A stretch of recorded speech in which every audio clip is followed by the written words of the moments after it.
السلام عليكم ورحمة الله وبركاته. وبركاته سنين جتشا والروتن سلامتات ننجنة أكم يويا نجوما وبليان كينيا كمسلمة ككريستانا هندينو بغنا جان نفتن أكما بيكمو متدورين تييرو كميو حالا يرو وجدت حالا يرو جتشون دينجي نجينيا وهندا إفكيسا بادتا جتشو duraan dursuudhaan ilmaan Oromoo tokkummaan keenya injifannodha. Tokkummaan keenya humna.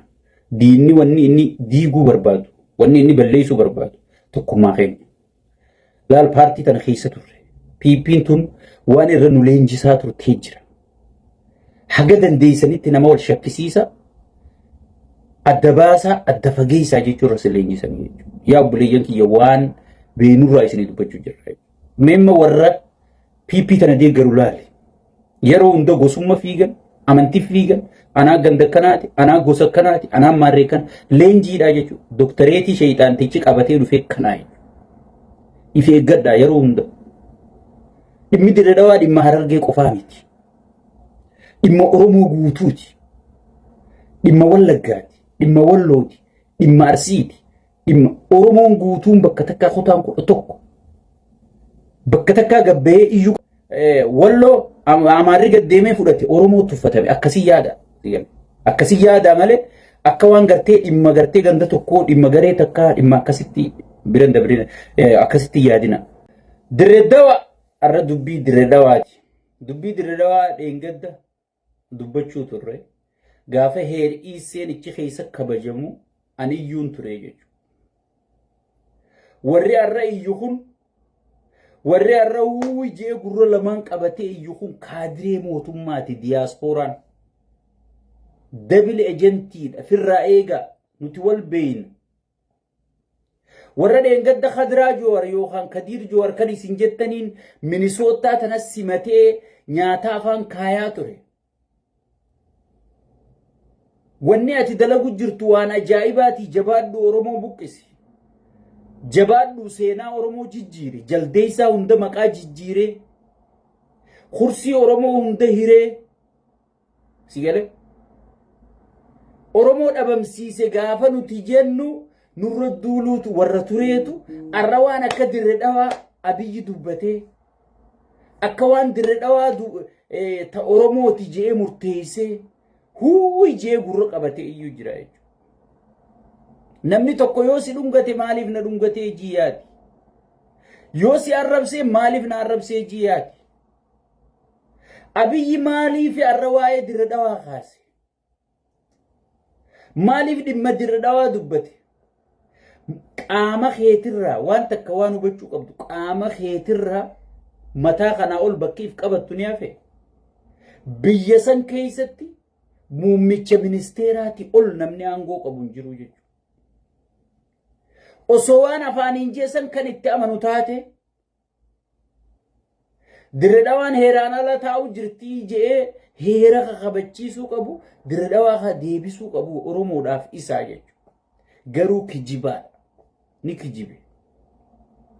Amma waan jiruun isinii himuu dhufee jechuudha. Waan hin keessaan informeeshina qabu. Gurbaa dheengadda viidiyoo waraabee Oromoon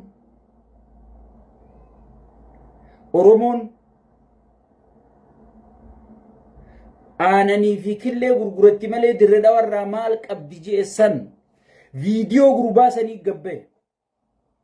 Ugaasonni afaan Soomaleetiin ugaasa jama abbaan gadaa guutuun Soomaleen qabduu fi kaabineen hundinuu walgeessan irra jirti dubbatte deebiin gurbaa sanii kennamte gadi hin baane.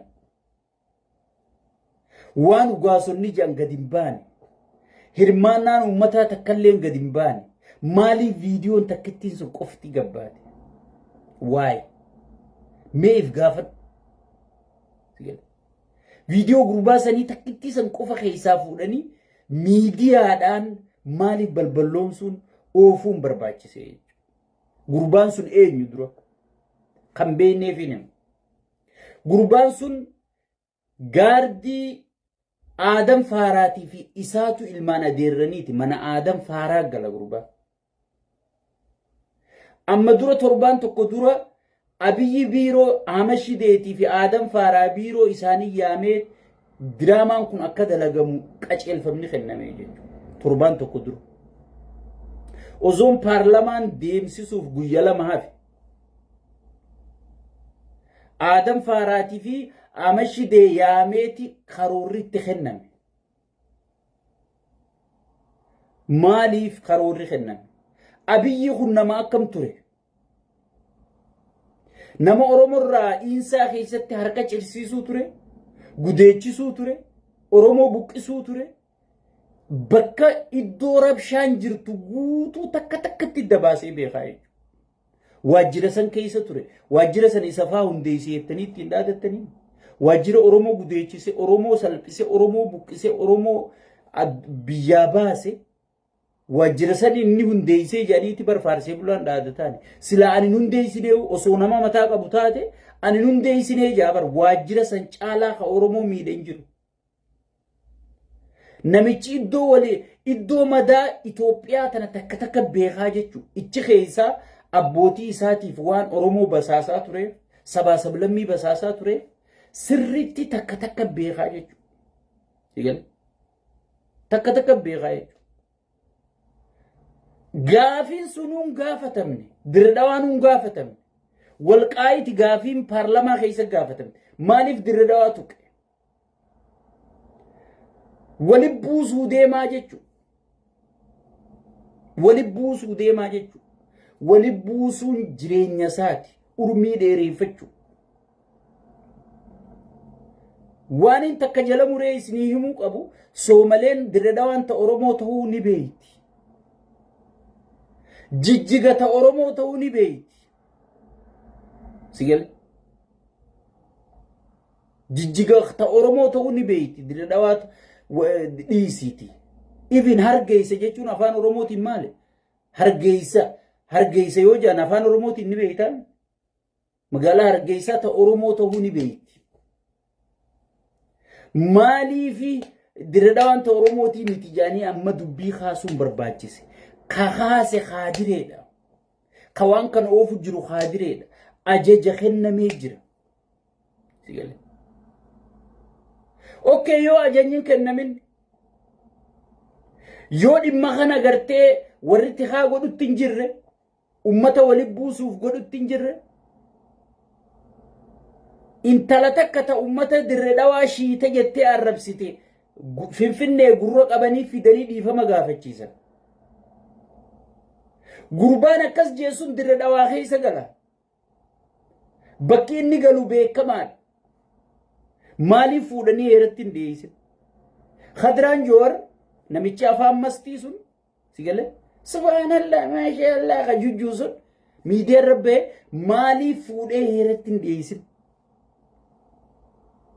Yaa waa irraanfachuu jee Hacaaluun.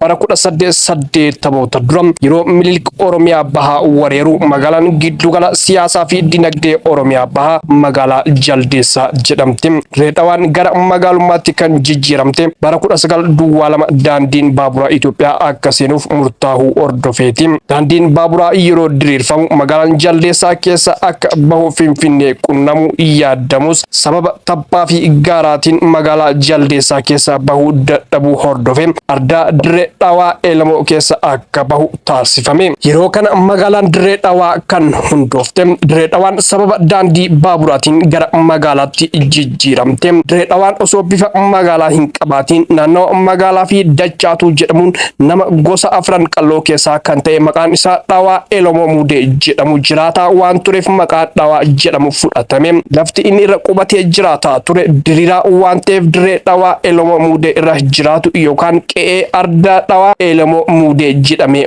waamamaa ture. Kana jechuun dirreen maqaa lafa diriiraa bal'aa Oromoon ittiin waamu yoo ta'u, Dhawaan ammoo nama gosa afran qalloo lafa sana irra jiraataa tureeti. Adeemsa keessa maqaan Dirredhawaa jedhamu kennameefi Dirredhawaan maqaa Dirredhawaa jedhamuunis ni waamamti.